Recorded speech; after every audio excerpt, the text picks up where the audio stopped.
avoir ni l'autorisation de nos groupes, ni l'autorisation du Sénat pour y aller. On décide d'y aller. Point. Et donc, je pense que ça peut se faire dans ce cadre-là. Ok. Il y a Alexis qui voulait... Non, moi je suis tout à fait d'accord. Ouais, c'est parfait. Notre caméraman. En fait, moi, il y a une chose qui m'est apparue comme ça dans votre discours, c'est le fait que vous parlez de la société civile, l'implication de la société civile qui doit travailler en collaboration avec le monde politique, mais dans le cadre d'un pays africain, on se retrouve dans... Ça marche plus. On se retrouve dans le cadre d'une dictature qui est maintenue en place aussi par les pouvoirs occidentaux depuis très longtemps, parce que malgré le fait que la dictature soit en place depuis très longtemps, il y a des accords avec des grands groupes européens, des compagnies privées qui continuent de faire leur travail.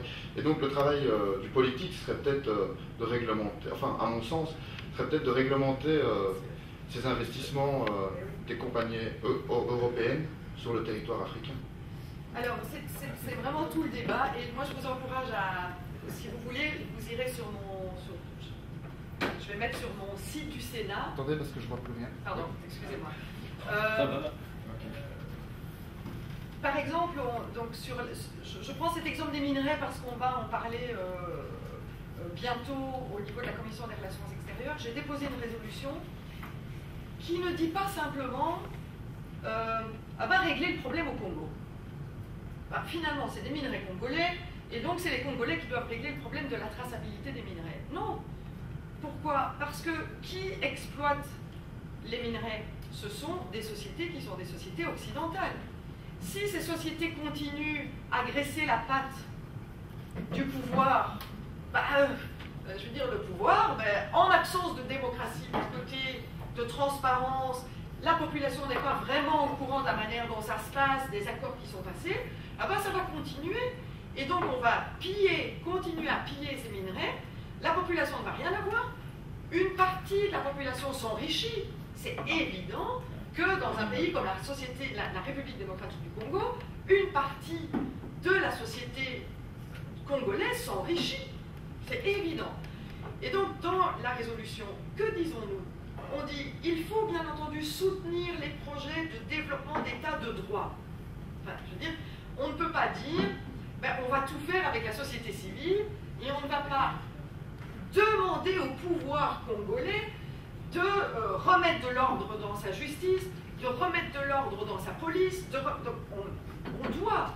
Et dans notre relation en tant que Belgique en coopération développement, c'est bien entendu un des axes qu'on doit développer. Mais en même temps, moi je dis clairement dans la résolution, et on doit le plaider au niveau européen, il faut que les entreprises qui commercialisent des biens avec des ressources naturelles qui viennent des pays en conflit, et je sors de la question du Congo, parce que on peut dire que c'est la zone de conflit en Afrique subsaharienne, mais vous avez des zones de conflit en Colombie, vous avez des zones de conflit dans d'autres parties du monde où il y a des ressources naturelles. Et donc nous disons, toute entreprise qui commercialise un bien avec des éléments qui viennent de zones de conflit doivent garantir que ce bien est propre. Et si ce n'est pas le cas, il doit y avoir des sanctions de ces entreprises. Moi je dis toujours, vous savez, si mon téléphone, si on disait, ce téléphone, parce qu'il a une substance qui vient de la République démocratique du Congo, il est cancérigène, je peux vous dire que ça fait longtemps qu'on aurait tracé le coltan qu'il y a dans ce téléphone pour savoir s'il est cancérigène parce qu'il vient de tel endroit. Bon, si ça avait été le cas, je peux vous dire que le machin qui est là-dedans, qui est cancérigène et qui vient là-bas, il ne pourrait plus être dedans. Par contre, si je dis ce téléphone a tué X milliers de personnes parce qu'il vient d'une zone de conflit, tout le monde s'en fout. Tout le monde s'en fout. Et donc, qu'est-ce que je dis? Je dis, j'aimerais que les entreprises qui commercialisent ce téléphone garantissent que ce qu'il y a dedans n'a pas tué quelqu'un. Et donc, ça, c'est la résolution que l'on porte aujourd'hui. Et pour le faire, on a par exemple les normes, il y a les normes de l'OCDE, mais qui sont des normes non contraignantes aujourd'hui.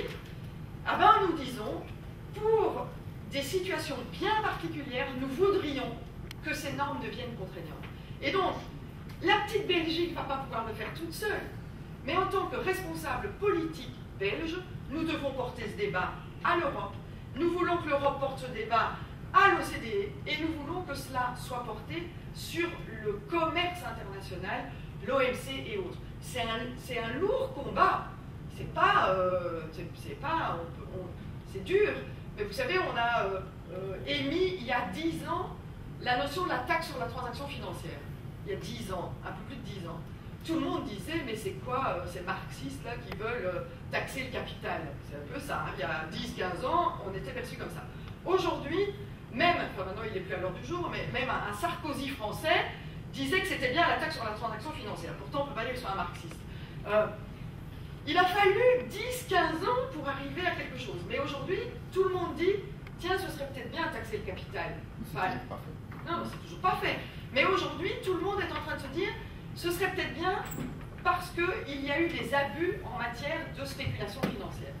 Eh bien, je pense que concernant la due diligence des entreprises qui alimentent les conflits, je pense que les rapports de l'ONU le montrent, les entreprises sont source de criminalité, et ce n'est pas les entreprises congolaises ou les entreprises africaines, c'est les entreprises occidentales sont source de criminalité, et donc il faut que ces entreprises soient pénalisées par rapport à ce qu'elles provoquent. Mais je vous dis, c'est vraiment un débat qui demande du temps. Alexis l'a dit tout à l'heure, ça demande de l'engagement, du temps, de la conviction. Il faut le porter, il faut le crier, il faut le dénoncer. Et ben, le jour où on sera suffisamment nombreux et qu'on fera suffisamment de bruit, vous savez, on parle de la Birmanie, hein, le sujet qu'Alexis connaît bien. Quand le bruit a été suffisamment fort pour dire que les entreprises qui étaient en Birmanie étaient criminelles, il y en a pas mal qui sont partis. Alors ça n'a pas forcément réglé le problème du régime en Birmanie, mais il y en a beaucoup qui sont partis.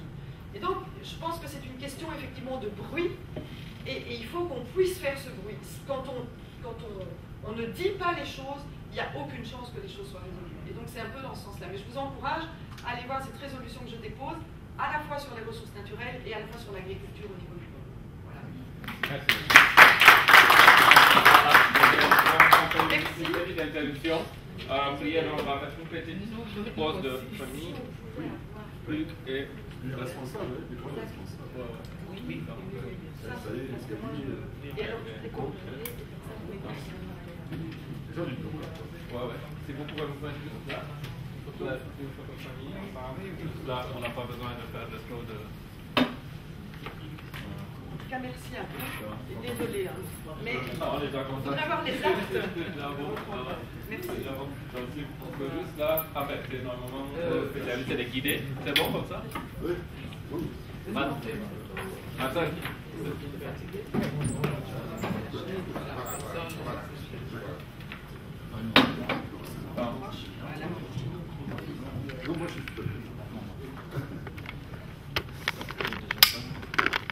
Voilà.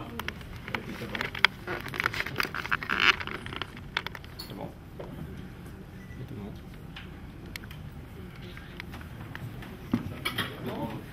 Il demande une dernière.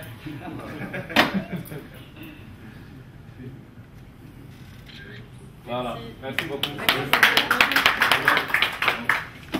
va. Et on reste en contact. Oui. Merci. Et à tout bientôt. Merci. Au plaisir. Et puis on va au plaisir. On reste en contact. Photo, on reste en contact. Non, je pars à Mexico. On reste avec le mail. Oui, bien sûr, avec le mail, c'est pas ça. Il n'y a pas de souci. Voilà, allez, bon plaisir. Merci. Au revoir. Merci. Bon travail. Au revoir. Au revoir. Merci. Au revoir. Merci à vous. Oui, j'ai lavé sur. Merci. Au revoir. Merci. Au revoir. Merci. À bientôt. Au revoir. À bientôt. Au revoir. Vous nous donnerez les photos. Hein. Oui. Au revoir. Merci. Au revoir. Merci.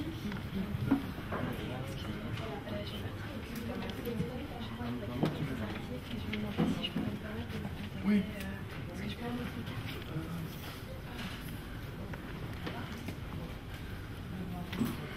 revoir.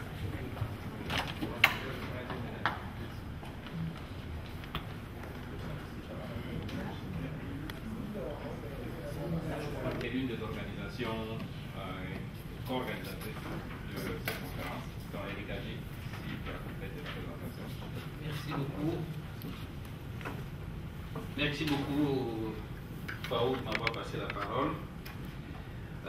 Madame la sénatrice, malheureusement, et Monsieur le Président de la Ligue des droits de l'homme qui sont partis bien avant parce que, vu leur agenda, ils ne pouvaient pas rester jusqu'à la fin de notre conférence, et surtout qu'on a commencé avec un peu plus de retard.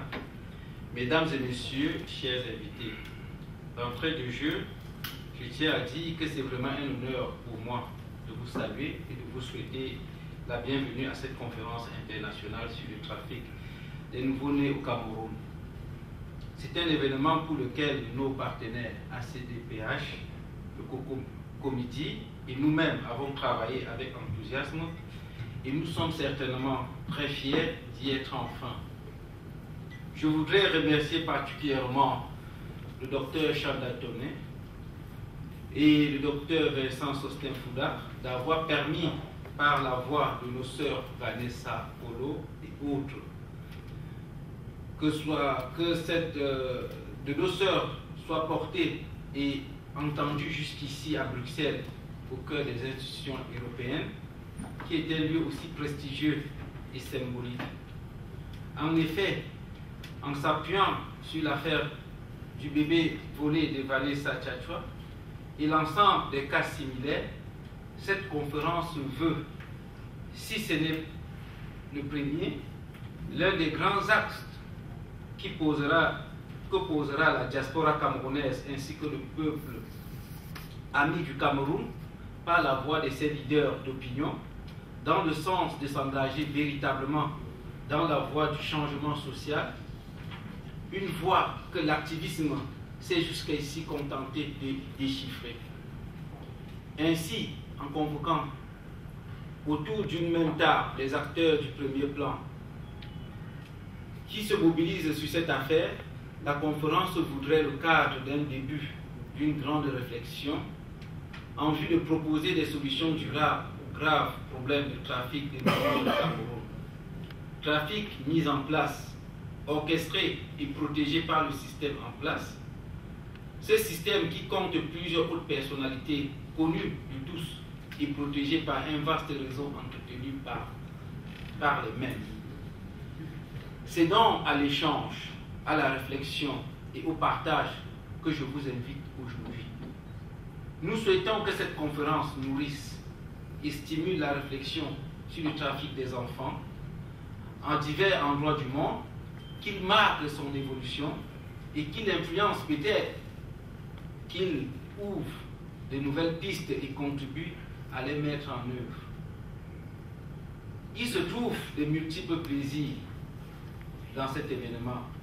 Le plaisir de vous accueillir en si grand nombre, le plaisir d'être ici, à la Maison des associations internationales, et le plaisir, je l'espère, de vous connaître et partager des idées et de construire peut-être des projets avec quelques-uns d'entre vous. À tous et à toutes, je vous souhaite une excellente conférence. Merci, David. Comme je vous l'ai signalé, la conférence est co-organisée aussi par une ONG qui est au Cameroun. Et tout à l'heure,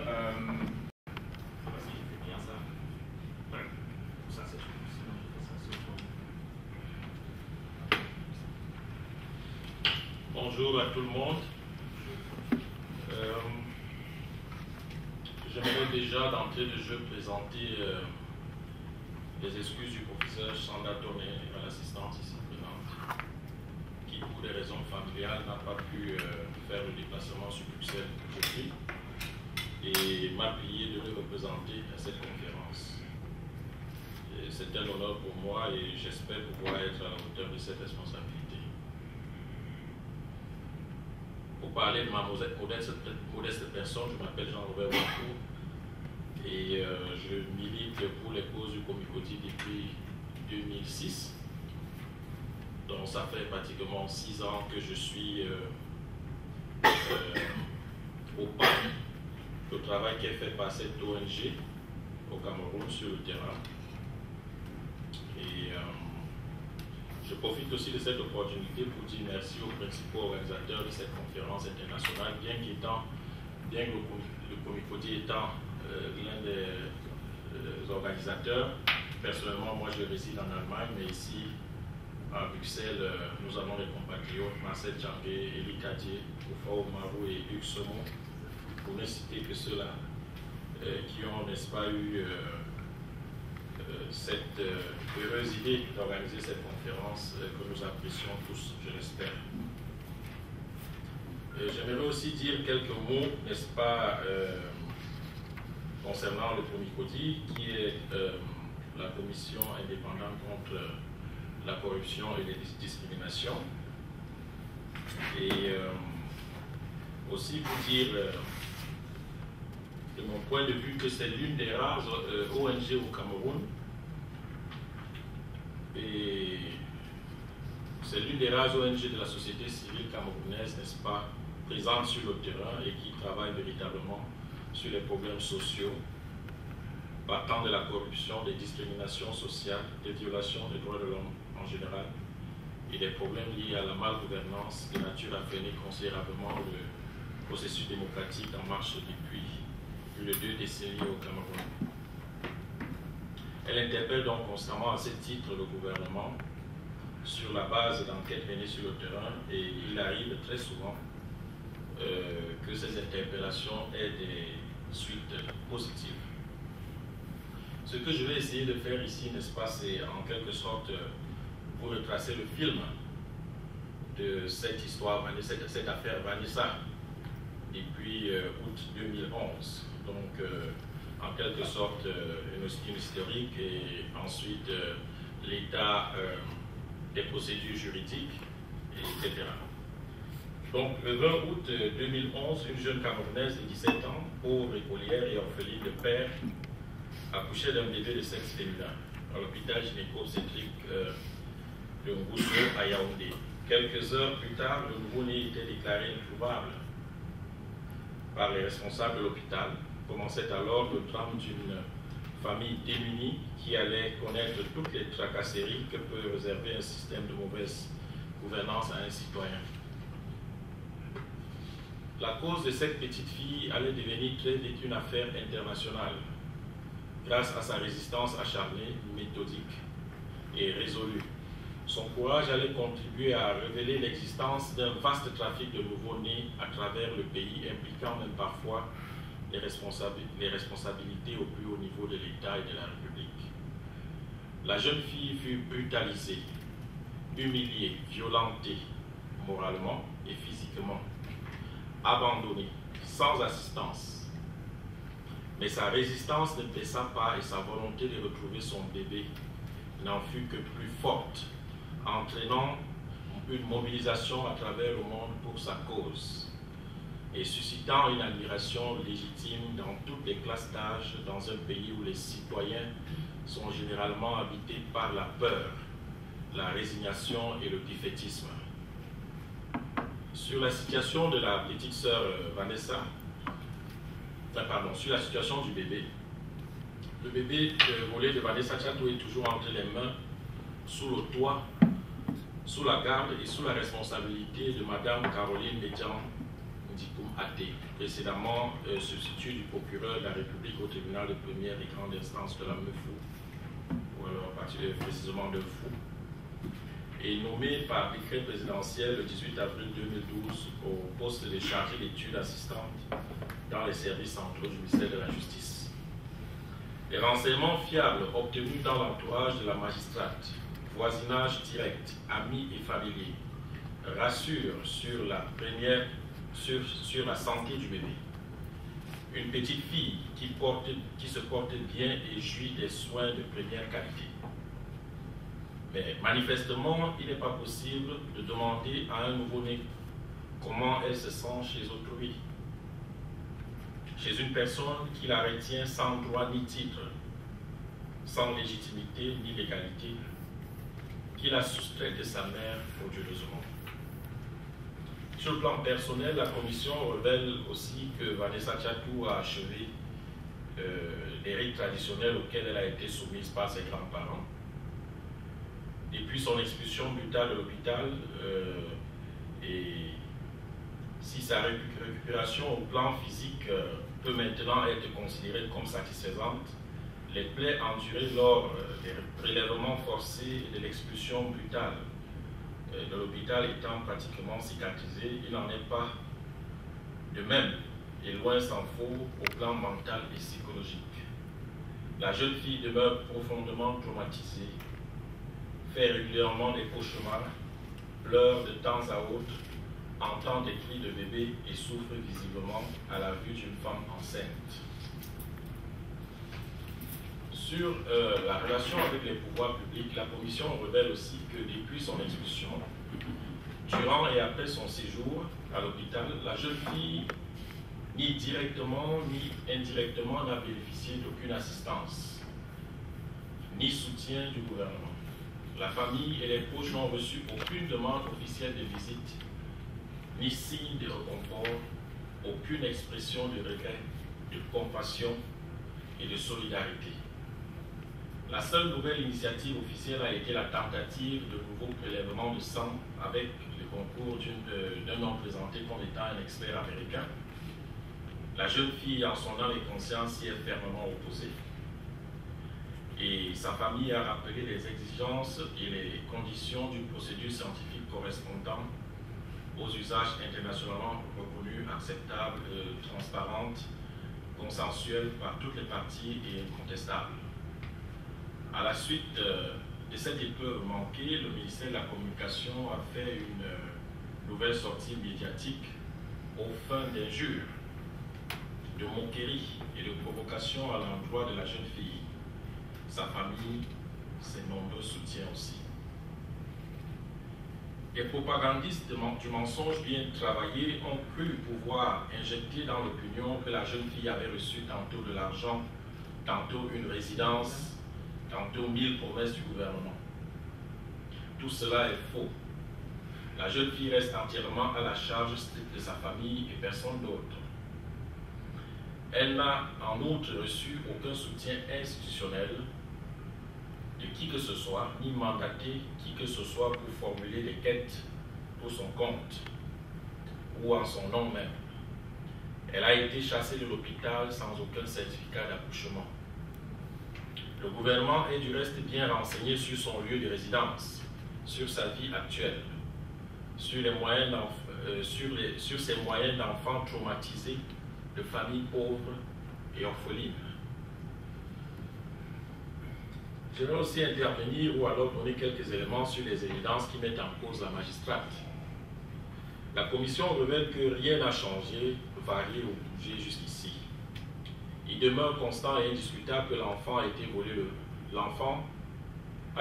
20 août 2011 et que dès le 24 août, la dame Caroline Medjan a commencé à informer toutes ses relations familiales, professionnelles et conjugales de la naissance de son bébé.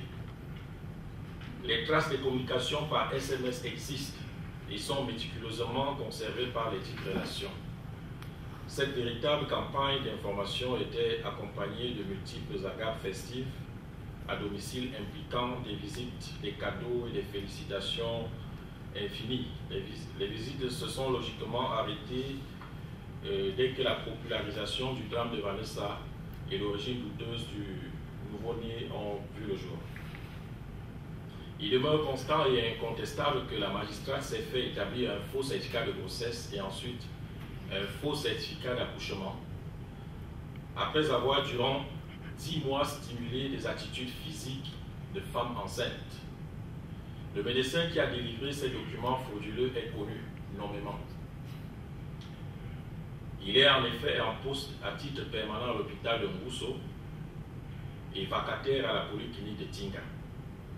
Ces éléments ont servi notamment au montage d'un dossier de congé de maternité régulièrement soumis par la magistrate à ses patrons.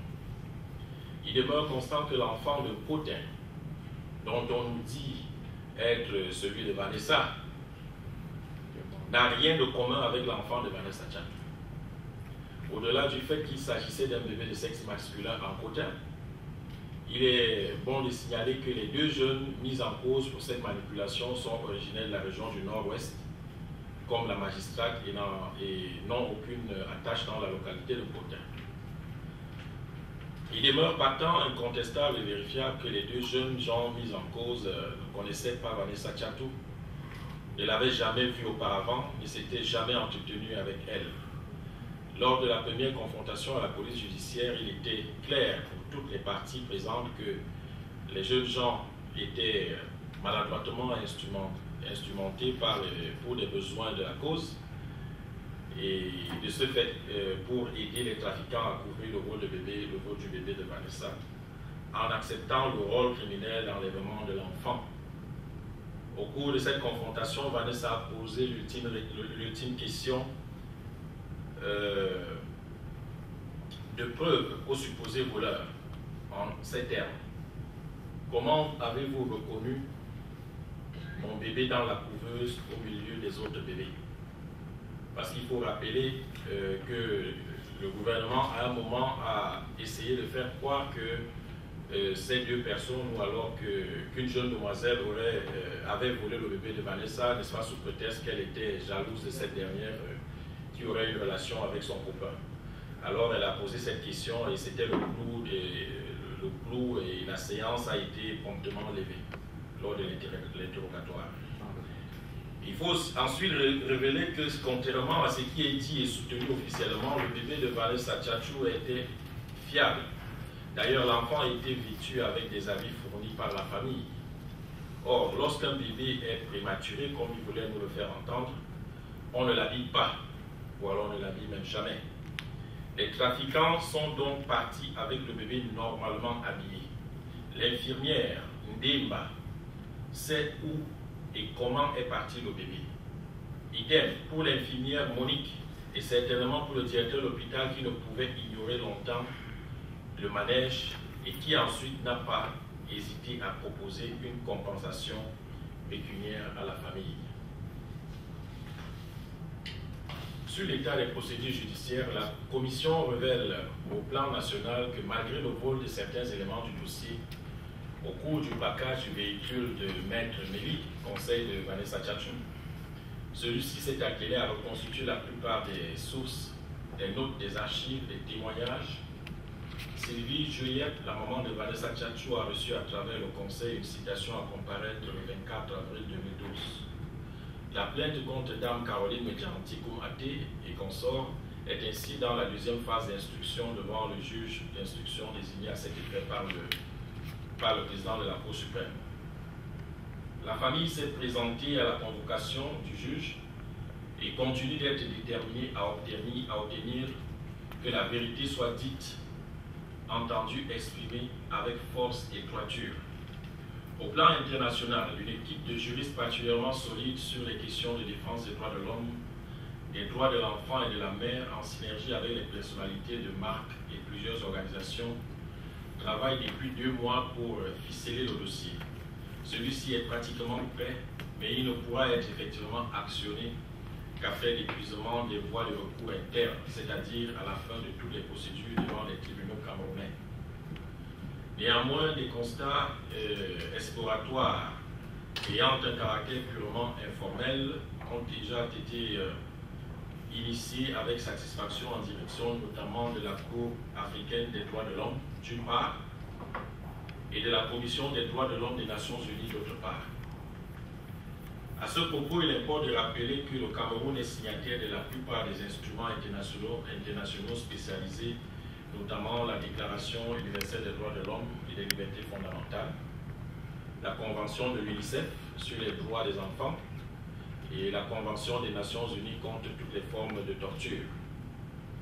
Le mardi 24 avril 2012, Dame Juep Sylvie, la maman de Vanessa, assistée de son conseil maître Hippolyte Méli, avocat au barreau du Cameroun et président de l'Assemblée générale de l'Ordre des avocats du Cameroun, a été entendue par le juge d'instruction dans le cadre de sa plainte contre Dame Caroline Médian et consorts.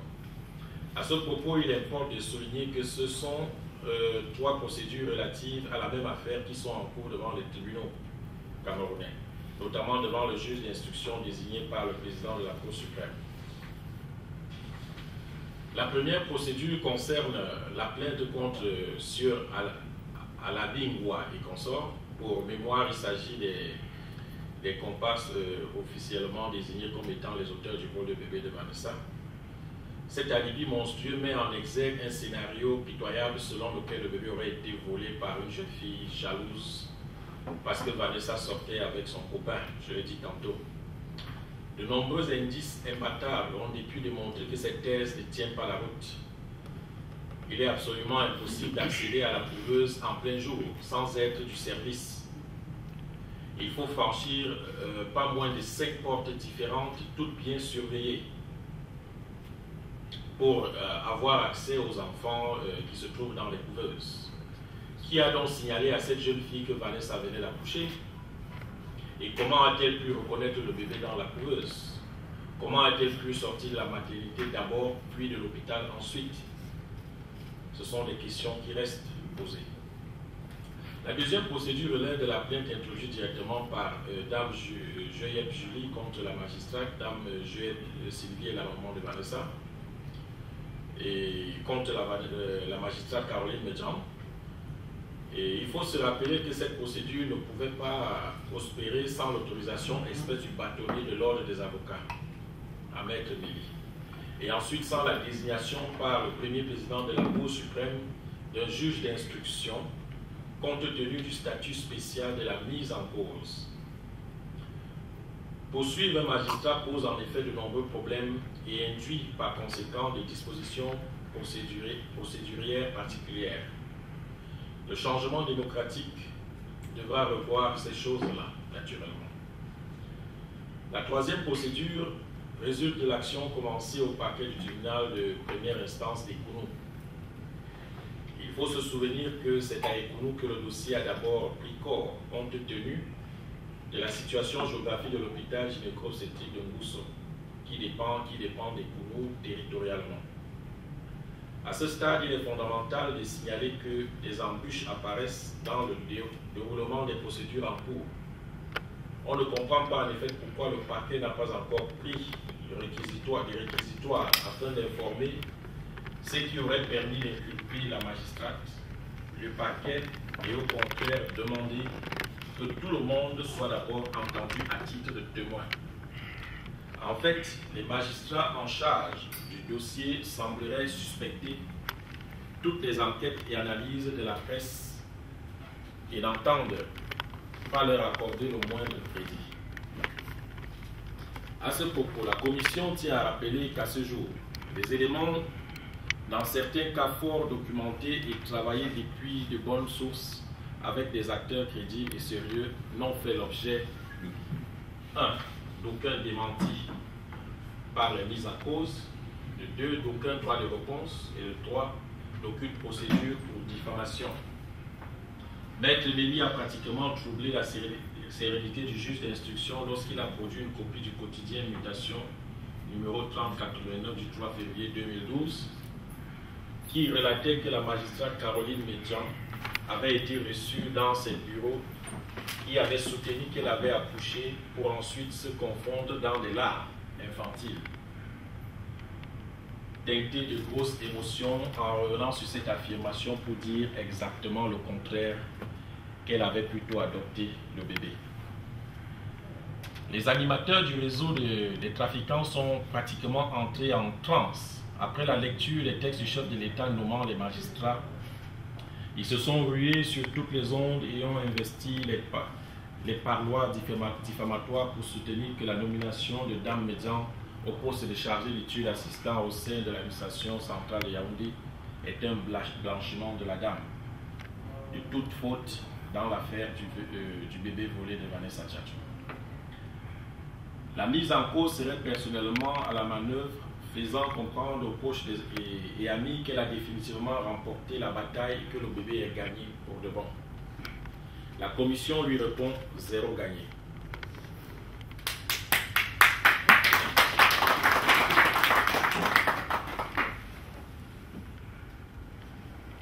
La bataille ne fait que commencer et on a vu les gens être nommés pour ensuite prendre la route de la prison de Corée.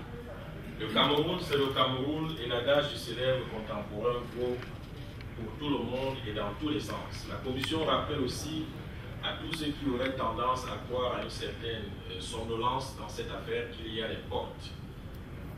Qu'il y a des portes, des causes et des barrières que ni la corruption, ni le silence, ni la violence, ni la somnolence organisée et anesthésiante ne sauraient profaner, casser, faire oublier, vaincre ou travestir. La commission réitère sa conviction sur la base de l'expérience des bébés enlevés aux pauvres en Amérique latine, sous les dictatures, pour être donnés aux riches et aux puissants, que l'enfant de Vanessa Tchatchou lui reviendra. Ce n'est pas une cause de circonstances, ni une cause de quelques individus. C'est une cause nationale et permanente engageant une préoccupation éternelle et une lutte sans relâche. C'est une cause juste, une affaire très grave. La commission s'inquiète à propos de l'attitude des médias, lesquels semblent faire preuve d'une certaine baisse de la garde, d'une certaine fuite en avant consistant à se limiter sur les scoops, au moment même où l'on découvre de nouveaux cas de bébés volés chaque jour dans le pays, le Cameroun. La commission indépendante contre la corruption et la discrimination tient tout particulièrement à rendre hommage au docteur Sosten Fouda, authentique patriote et authentique humaniste dont les efforts, l'engagement, le sens de la justice, l'amour, la passion et le cœur sont exceptionnels. Son sacrifice pour la vérité est plus qu'un exemple digne des martyrs de la lutte de l'indépendance du Cameroun. Sur le terrain médiatique, la Commission révèle aussi que la plupart des médias nationaux ont fait preuve et continuent de faire preuve de lucidité, de solidarité, de compassion et de soutien à l'endroit de Vanessa Tchatchou, ainsi que de sa famille. Ceux-ci ont tout le long de cette affaire, à l'exception de quelques rares discordances administrées, un professionnalisme impressionnant. De nombreux journalistes ont ainsi refusé de se faire acheter pour déformer la vérité, contrer les évidences et traumatiser davantage la jeune fille. La commission constate toutefois que depuis le début du mois d'avril, 2 stations radio entièrement à la solde des trafiquants d'êtres humains ont été montées de toutes pièces à Yaoundé. Ces radios ont été diligentées, activement instrumentalisées et droguées pour essayer de changer le cours des événements et déformer la vérité. Elles développent à longueur de journée, au vu et au su du gouvernement, des appels à la haine, à l'agression contre la jeune Vanessa Tchatchou, sa famille et ses soutiens, dont la société civile et les autres journalistes. Le ton, les intentions ouvertement déclarées et les objectifs des animateurs de ces radios ne méritent aucune considération et devraient rester dans les poubelles infâmes des pires trahisons et des souillures nauséabondes d'un lamentable mercenariat servile. Sur la situation de l'hôpital de Rousseau, la commission révèle qu'en dépit du limogeage du directeur de cet hôpital, aucun maillon central du réseau de trafic des bébés dans cet hôpital, dont l'implication dans le drame de Vanessa Tchatchou a été incontestablement prouvé, n'a été sanctionné, ni blâmé, ni muté. L'infirmière Dimba, celle qui a arraché le nouveau-né des mains de la famille pour la faire disparaître, est toujours en fonction. Le personnel de la maternité, entièrement instruit des pratiques illégales et immorales décriées, reste enfermé dans une peur mêlée d'embarras. Certains sont dorénavant enfermés dans des confessions et des prières interminables dans des multiples églises obscures du quartier. Sur la situation des fonctionnaires impliqués directement, la commission révèle que personne n'a été réellement ni blâmé ni sanctionné. Les responsables de la sécurité, les premiers enquêteurs manipulés et de mauvaise foi évidente, les membres du gouvernement défaillant, Les magistrats inconséquents sont tous impunis à ce jour et continuent leur carrière en toute tranquillité. De même, les documents frauduleux ou en tout cas les vrais faux documents délivrés par Madame le ministre des Affaires sociales demeurent dans le flou institutionnel, noyés par de surprenantes tolérances gouvernementales. J'aimerais conclure avec votre permission en disant qu'en tout état de cause, 8 mois après le vol de Vanessa Tchatchou, le silence de certains, les embarras au plus haut niveau de l'État et de la République, la mobilisation de la société civile et l'impunité de quelques personnalités impliquées directement ou indirectement à différentes étapes a installé un sentiment légitime d'affaires d'État dans la société camerounaise. L'affaire a révélé l'existence d'un vaste réseau de trafic d'êtres humains et spécialement des nouveau-nés dans le pays. L'affaire Vanessa Tchatchou a par ailleurs mis en exergue les travers d'une société où les pauvres sont corvéables, à merci, brimés aisément, tenus hors de toute jouissance effective de leurs droits élémentaires, condamnables facilement, marginalisés. Des gens riches, des hauts cadres puissants, des grands commis de l'État peuvent enlever les enfants des pauvres et les confisquer en bénéficiant de la compréhension explicite des plus hautes instances dont ils sont par ailleurs les tenants et les commanditeurs. C'était le Doux Paradis pour l'Asbel Téléspi, Solidarité Paradisiaque Internationale.